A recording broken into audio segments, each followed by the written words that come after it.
In a sea of M4s and ARP9s and lookalikes for both of them, sometimes it's kind of nice to have something that stands out a little bit more, but you still want something that is practical, affordable, and high quality.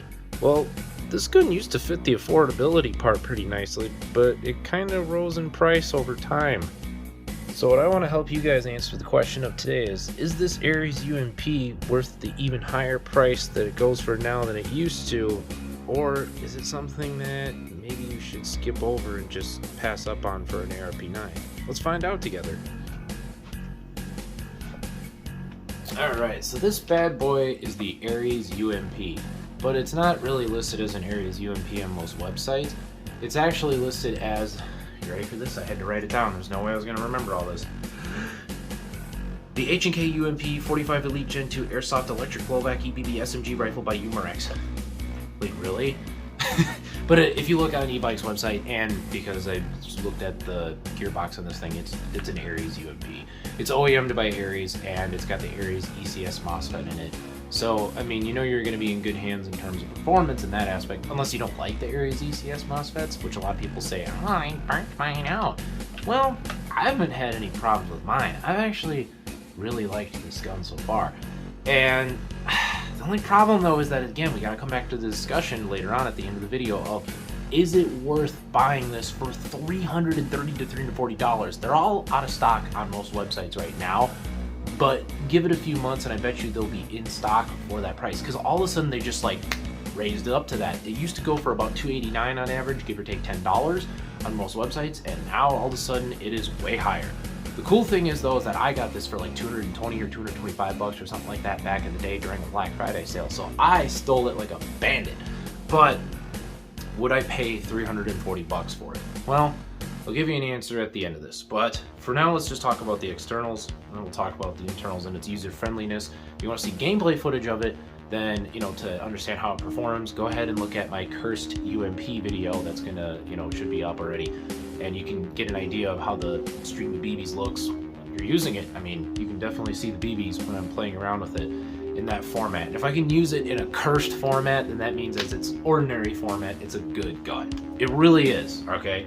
And not only that, I have a friend who has one too that's got it completely bone stock. He's running on nothing but 11.1 volt LiPos like I have. This is my primary battery that I use it with, which is a Firefox 1200 milliamp 20C 11.1 volt battery. Lithium polymer battery too. So, I really love it.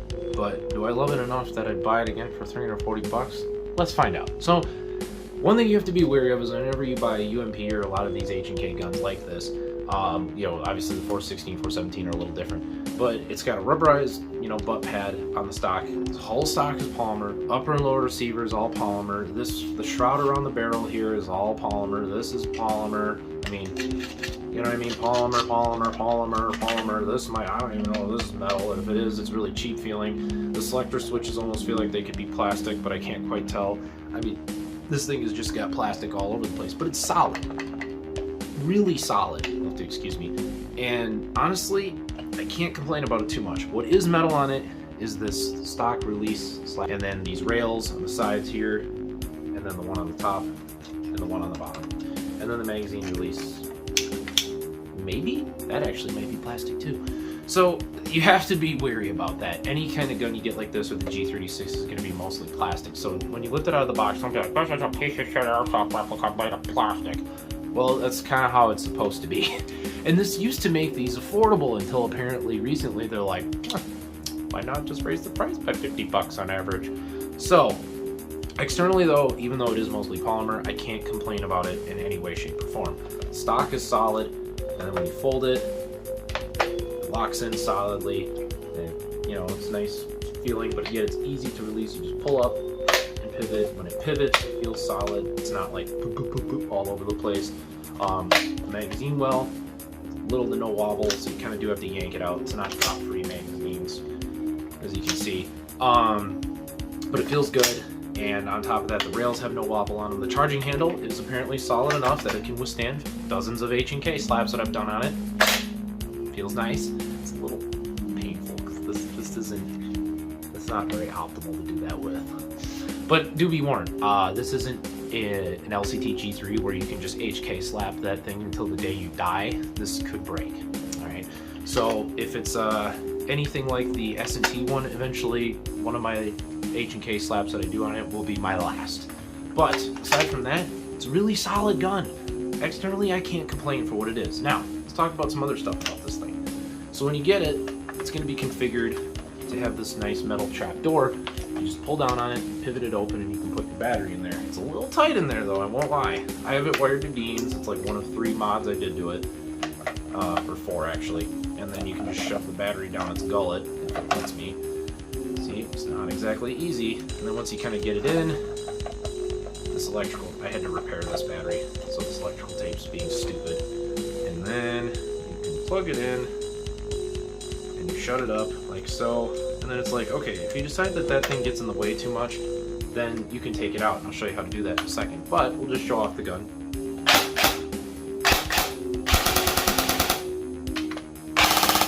2-round burst feature is super cool. Check it out. That's really neat. So it's a nice gun in that regards, and it would shoot a little better if this battery was actually fully charged. But how do you, if you want to get that annoying trapdoor out of the way, how do you do it? Well, anybody can. Especially after you've done this a few times, this pin comes out, it's nothing. So it's easier to do it with stock like this. Pinch the upper and lower receiver together, and then push the pin out. Literally that simple. And then you have to be warned that the lower receiver will want to pivot away from the upper. Then you can literally just remove it. And then at all times, you'll be able to access the quick change spring guide in there. You just take that thing, stabilizing nut locker blah thing out with a big flathead screwdriver, and then underneath it is an Allen head, the Allen head slot for the quick change spring guide. Now there's something I also want to show. So let's take the battery out. And again, there's not a lot of wiggle room for a battery in this thing. The biggest one I could fit in there is one of these Matrix 1200 milliamp ones. So this fits.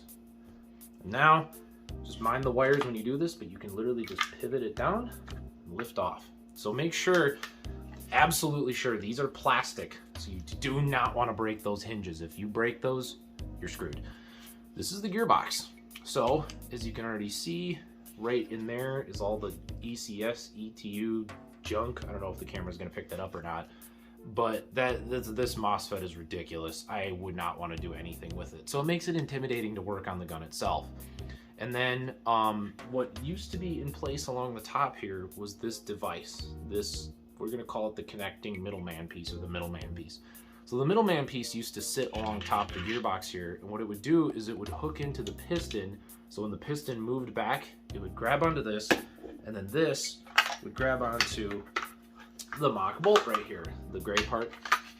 It would catch onto that. Well, one of the springs for the mock bolt broke, so what I did is I removed this. And I did that by taking out this Phillips head screw at the rear of the gearbox, and then I just kind of pried it apart a little bit at the top because there's nothing else really holding it in. I think I also may have taken out the, I took out the spring, and then I just kind of let it fall out, and now here's the piece. So if I ever want to convert it back, I can, but I don't recommend doing it because this weight and the spring, the tension from the springs on the mock bolt assembly will put a little bit of an extra load on the gearbox and the motor and all that. So it will probably cut down on the longevity and reliability of your gun, and it'll also cut down on the performance, like the trigger response rate of fire, the battery life, and stuff like that. Makes the motor get hotter sooner.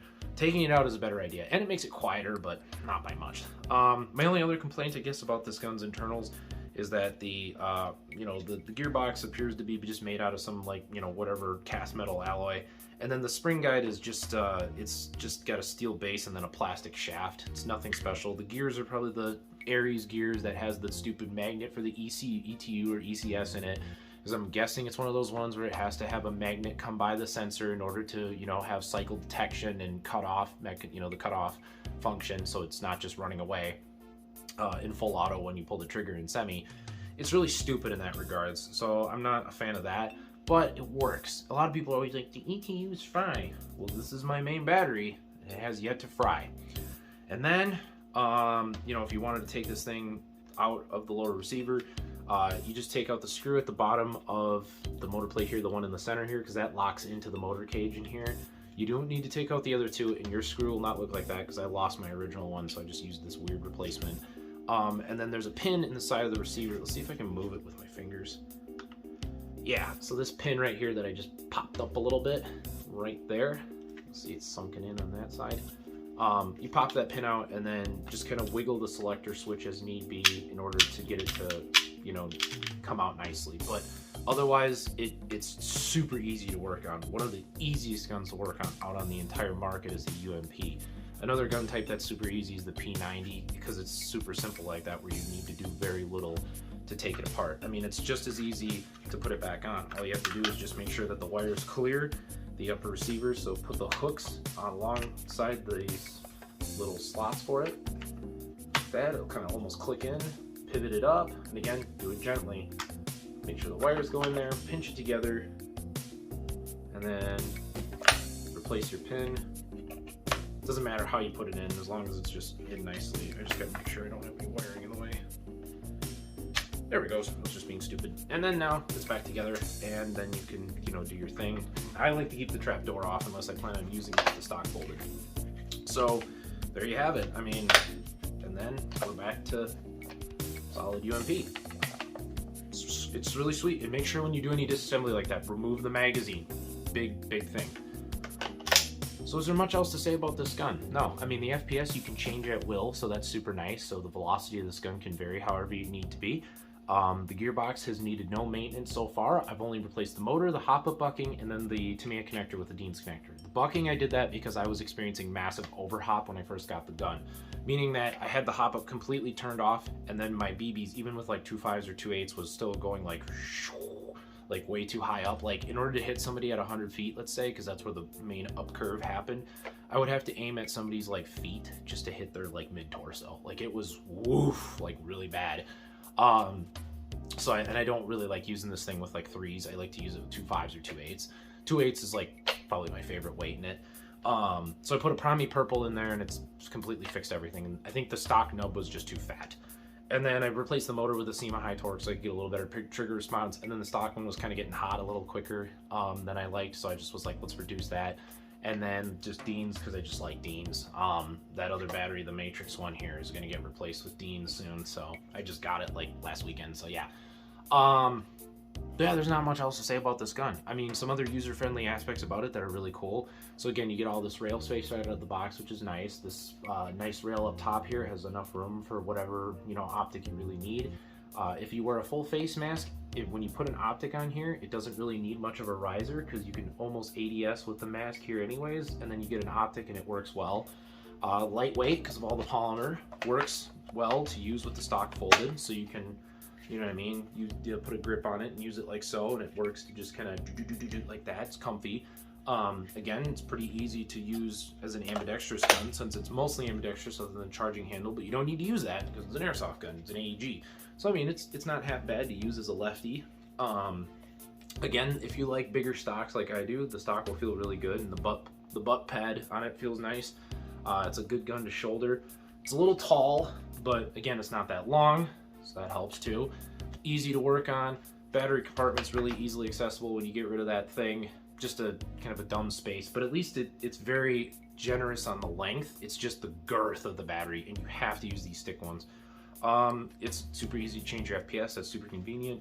And then you get 14mm counterclockwise threads. Like, this is just how it came. It just had orange paint around it, so it's like you don't need to worry about ripping off a tip or anything like that. It's perfect in that sense. Servicing the hop-up was a little bit more difficult. You know, you have to do a little bit more to take it apart, but it still wasn't too bad. I mean, overall, this gun is really user-friendly. It's solid, and it's been reliable, so I mean, I can't knock it. I really can't. I don't know how people knock this thing. The hop-up thing was kind of dumb out of the box, so I can knock it there, but that would be about it. That'd really be about it. It's not the most high-quality internals, but it's not the most low-quality. I think it's better than the competition UMP. The only thing I would be worried about is if the ETU does fry, or the ECS or whatever, I'm screwed. Like, where do you get, if you guys know where to get one, that'd be great. So, stock gearbox or a stock, you know, ECS. Otherwise, I'm like, well, maybe I could try dropping in the competition gearbox and hoping that fits. So, honestly, is it worth $340? If you're a UMP fan, a big UMP fan, yes. I would argue this is the best UMP on the market because it's convenient, works really well, it's got a good performance, and it's just not super gimmicky and impractical. But for an SMG at 340 bucks, does it do anything phenomenal? No. I mean, it doesn't have a god tier rate of fire. Trigger response could be a little better. I mean, yeah, the MOSFET lets you spam it, but it's like it could be better. You know, you could see something else, like, you know, and some improvement in other places too. But otherwise, it's not too bad. Basically, and the hop up would be nice, and the motor, hop up motor, spring guide, and then maybe that'd be about it. Just the hop up bucking, the motor, the spring guide. And then I would say also a properly volume cylinder, but otherwise, I mean, it's a really good gun. So again, if you're just looking for a good SMG, I would say consider this, but just know that the bang for buck isn't as prominent as it used to be. Maybe you are better off getting an ARP9, or if you're looking for a really good UMP in particular, this is it. This is it for now. I think this is the best UMP on the market. So, what are you gonna do? You gonna get a UMP? Or are you just going to go get an ARP9? Or neither. There are other options. With that said, guys, take a look at the Ares or the... One second. The Ares or the H&K UMP-45 Elite Gen 2 Airsoft Electric Blowback EBB SMG Rifle by Umarex and see if it's worth it for you to get. And as always, happy airsofting.